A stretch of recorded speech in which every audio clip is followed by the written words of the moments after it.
جی ناظرین، اس وقت ہمارے ساتھ موجود ہیں جدون قومی تحریک کے چیئرمین لال غفور خان جدون۔ ہم ان سے جاننے کی کوشش کرتے ہیں کہ وہ ہزارہ ڈویژن کے دورے پہ آئے ہیں اپنے وفد کے ہمراہ، تو وہ کس حوالے سے دورہ کر رہے ہیں اور آئندہ جو ان کے مستقبل کے ان کے جو فیصلے ہیں جس حوالے سے وہ ان کی جو ملاقاتیں ہیں تو اس بارے میں وہ کیا کہنا چاہتے ہیں۔ جی بھائی جان۔ شکریہ راجہ صاحب۔ سب سے پہلے تو میں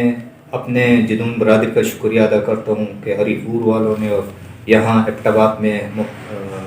ہارون بھائی اور ان کے پورے گروپ نے جس طریقے سے ہمارا استقبال کیا، سب سے پہلے تو ان کا شکریہ ادا کرتا ہوں۔ پھر آپ کا بھی شکریہ ادا کرتا ہوں کہ آپ ہماری آواز پوری دنیا تک پہنچا رہے ہیں۔ میرے بھائی، ہمارا ایک ہی مقصد ہے کہ ہم جدون برادری کو اکٹھا کرنے کے لیے نکلے ہیں،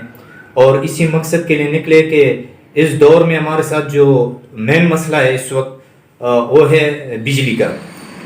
اگر کشمیر کو منگلا ڈیم سے 3 روپے یونٹ مل رہی ہے تو ہمارے جو خرچ ہے اس وقت یونٹ کا وہ پانی کے حساب سے 1 روپے 30 پیسے ہے۔ تو ہم متاثرین، چاہے وہ تورغر میں، ہزارہ میں اور گدون میں ہیں، جو بھی ہے، ہم بھی یہی مطالبہ کرتے ہیں۔ اسی سلسلے میں ہم نے پچھلی دن جو ہے نا ایک عظیم الشان احتجاج کیا تھا، جس میں تمام سیاسی پارٹی اور سماجی تنظیمیں شامل تھی، اور اب 30 تاریخ کو پہیجام ہڑتال کریں گے۔ ہم حکومت وقت سے مطالبہ کرتے ہیں کہ ہم بھی اس ملک کے باشندے ہیں، ہمارے اوپر ہماری زمینیں جو ہے نا، جو تربیلا ڈیم بن رہا تھا اس کے لیے مٹی لے کے گئے، گڈھے بنے ہوئے ہیں، کچھ تھوڑی بہت زمینیں بچی ہوئی تھی، اس پہ ہم افیم کی کاشت کرتے تھے، اس پہ سن 85-86 میں پابندی لگی۔ اس کے متبادل ہمیں روزگار دیا، کارخانے 500 بنا دیے گدون اسٹیٹ کے نام سے۔ وہ بھی جب فری ٹیکس تھا تو سن پنجاب کے وہ آئے تھے، اور وہ اپنے منافع ایک کارخانے کے مالک نے 10-10 کارخانے بنا کے وہ چلے گئے، اور آج کل ہمارے کارخانے نا قبرستان کا نمونہ پیش کر رہے ہیں۔ تو ہم اس مقصد کے لیے آئے کہ انشاءاللہ تعالی جدون قبیلے کے اتفاق اتحاد کے لیے، اور ہمارا ایک جرگہ سسٹم تھا،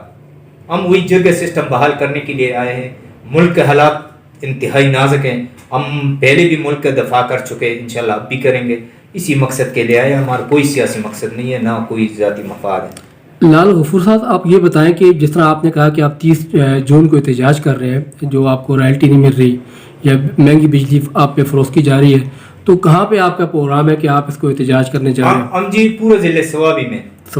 بالکل تاجروں سے ہمارے رابطے ہیں، تمام جتنے بھی تنظیمیں، سیاسی تنظیمیں، سماجی تنظیمیں، اور ارس کا روحنما سلیم لالا جو ایڈوکیٹ ان کو ایڈ کر رہے، اور دا حق آواز کے نام سے ایک تنظیم ہے، تو ہم ان کے پلیٹ فارم سے جو ہے نا پورے ضلع سوابی کو بند کریں گے انشاءاللہ۔ کوئی نہ ٹرانسپورٹ چلے گا، نہ کوئی دکان کھلا رہے گا، بلکہ انتہائی، اور اگر اس پہ عمل نہ ہوا تو اگلا جو ہے نا ہمارا اس سے بھی زیادہ سخت ہوئے گا۔ ہم حکومت سے مطالبہ کرتے ہیں، جس طرح آپ نے بات کی کہ آپ مذاکرات کے ذریعے یہ مسائل کو حل کرنا چاہ رہے ہیں، لیکن آپ فوراً احتجاج پہ آ گئے، تو اس کی کیا وجوہات ہے؟ احتجاج پہ اس لیے آئے میرے بھائی کہ یہ میرا خیال پہ اس ملک کے 75 سال ہو گئے، اور آواز تو ابھی ہمارے جو سابقہ اسپیکر ہیں ان کا تعلق بھی ہمارے ضلع سوابی سے، سچ کیسر، اس نے بھی اسمبلی میں بھی آواز اٹھائے، ہم اس کے بھی مشکور ہیں۔ لیکن ہم کہتے ہیں کہ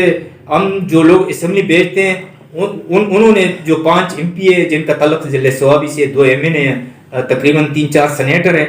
تو وہ بھی ابھی جو ہے نا وہ آواز اٹھا رہے ہیں اسمبلی میں، اور انشاءاللہ تعالی ہم تمام راستوں کو، قانونی راستوں کو بھی نہیں، اور یہ اپنے احتجاج کے راستے، تمام راستوں پہ چلیں گے، جب تک ہمیں انصاف نہیں ملا ہم اپنی جدوجہد جاری رکھیں گے۔ ہم ان کو جدون قومی اتحاد اینڈ ویلفیئر سوسائٹی کے پلیٹ فارم سے جدون قومی تحریک کے آنے والے سربراہ اور ان کے ساتھیوں کو، ان سب کو ہم ویلکم کرتے ہیں ایبٹ آباد کی سرزمین پر، اور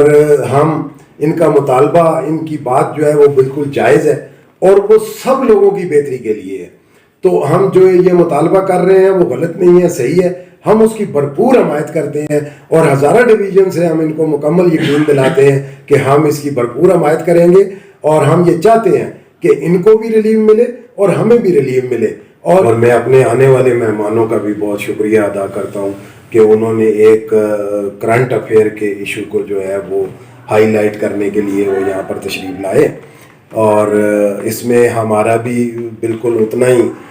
حق اور حصہ ہے جتنا ان بھائیوں کا ہے، اور بیسیکلی مقصد اس کا یہ ہے کہ ایک جرگہ سسٹم تشکیل دیا جائے جو سارے علاقوں کو مطلب ہے ایک لڑی میں پروئے، اور اس میں زیادہ تر وہ لوگ ہوں جو کہ تربیلا ڈیم کے متاثرین ہیں، خواہ ان کا تعلق گدون سے ہے، سوابی سے ہے، ٹوپی سے ہے، شانگلہ سے ہے، تورغر سے ہے، ہزارہ ڈویژن سے، ہری پور کے مطلب ہے وہ اضلاع ہیں جو تربیلا میں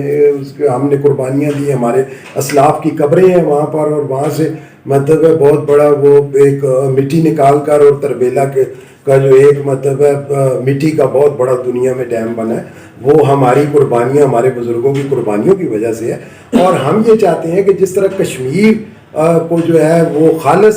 جتنی میں ان کی بجلی بن رہی تھی، وہ 3 روپے یونٹ کے حساب سے کشمیر والوں کو انہوں نے مطلب ہے موقع فراہم کیا، اور وہ بجلی 3 روپے یونٹ ان کو دی جا رہی ہے۔ اسی طرح جو ہماری خالص مطلب ہے اس پر لاگت ہے وہ 1 روپیہ 30 پیسے ہے، لیکن ٹھیک ہے ہم بھی یہ چونکہ 3 روپے انہوں نے کشمیر والوں کو کیا، وہ کچھ ان کی بھی لاگت اور اوپر بھی ہوگی، تو وہ ملا کر ہم یہ چاہتے ہیں کہ 3 روپے ہمیں بھی 3 روپے یونٹ کے حساب سے بے شک دیں، لیکن بدقسمتی سے کہ وہ اس طرح اس کے ساتھ پھر ایندھن کی قیمت اور وہ فلانے چارجز اور فلانے چارجز ملا کے 69 روپے فی یونٹ ان لوگوں کو بھی دے رہے ہیں جن کی قربانیوں سے یہ تربیلا بنا ہے اور جن کے بزرگوں کی ہڈیاں اس تربیلا میں۔